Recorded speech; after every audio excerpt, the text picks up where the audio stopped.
সম্মানিত শিক্ষক মণ্ডলী, স্মার্ট প্রাইমারি স্কুল চ্যানেলের পক্ষ থেকে আপনাদেরকে স্বাগতম।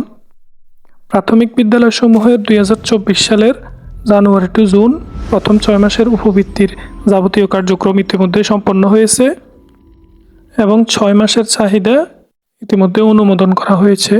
আজকের ভিডিওতে আমি দেখাবো কিভাবে অনুমোদিত চাহিদা রিপোর্ট ডাউনলোড করবেন এবং আপনার বিদ্যালয় সংরক্ষণ করবেন। ভিডিওটি ভালো লাগলে লাইক দিবেন এবং চ্যানেলটি সাবস্ক্রাইব করবেন পরবর্তী যে কোনো ভিডিও পাওয়ার জন্য। আপনার মোবাইল অথবা ল্যাপটপের যে কোনো একটি ব্রাউজার ওপেন করে অ্যাড্রেস বারে ঠিকানাটি লিখে ইউজার আইডি, পাসওয়ার্ড এবং নিচের ক্যাপচাটি পূরণ করে লগ ইন করবেন। লগ ইন করলে হোম পেজটি দেখাবে। এখানে বাম দিকে কয়েকটি অপশন দেখাচ্ছে।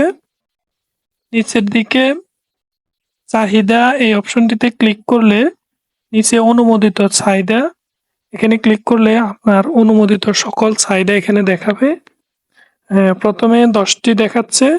আপনি যদি এখানে 10টাকে 100 করে দেন তাহলে একসাথে 100টি নাম দেখাবে। সম্পূর্ণ চাহিদাটি আপনি এখান থেকে দেখে নেবেন। এখানে শিক্ষার্থীর নাম, শ্রেণী, রোল, অভিভাবকের এনআইডি এবং অ্যাকাউন্ট নাম্বার, কত মাসের উপবৃত্তি পাবে সেই মাসের সংখ্যা দেখাচ্ছে।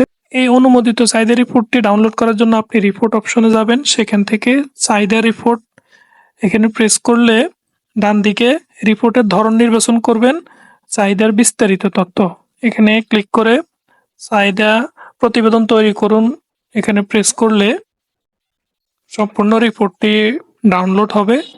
ডাউনলোড হওয়ার পূর্ব মুহূর্তে ভিডিও সম্পূর্ণ রিপোর্টটি দেখাবে। এই রিপোর্টটি ভালোভাবে দেখে নেবেন। দেখে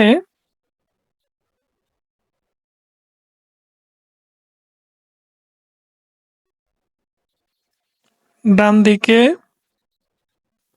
ডাউনলোড বাটনে ক্লিক করলে সম্পূর্ণ রিপোর্টটি পিডিএফ আকারে ডাউনলোড হবে। পরবর্তীতে এটি আপনি প্রিন্ট করে বিদ্যালয়ে সংরক্ষণ করতে পারবেন এবং পরবর্তীতে কোনো অভিভাবক উপবৃত্তি সংক্রান্ত কোনো অভিযোগ দিলে আপনি এই রিপোর্টটি দেখে দ্রুত সমাধান করতে পারবেন। এখান থেকে চাহিদার টপ শিটটি ডাউনলোড করতে চাইলে এইভাবে ডাউনলোড করতে পারবেন। টপ শিটের মধ্যে মোট শিক্ষার্থীর সংখ্যা উল্লেখ থাকবে।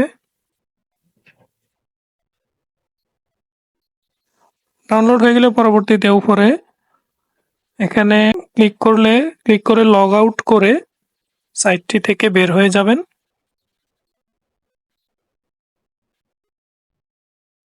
ভিডিওটি ভালো লাগলে একটি লাইক দেবেন এবং চ্যানেলটি সাবস্ক্রাইব করে বেল বাটনটি অন করে রাখবেন। পরবর্তী যে কোনো আপডেট ভিডিও নোটিফিকেশন আপনার মোবাইলে চলে যাবে। ধন্যবাদ সবাই।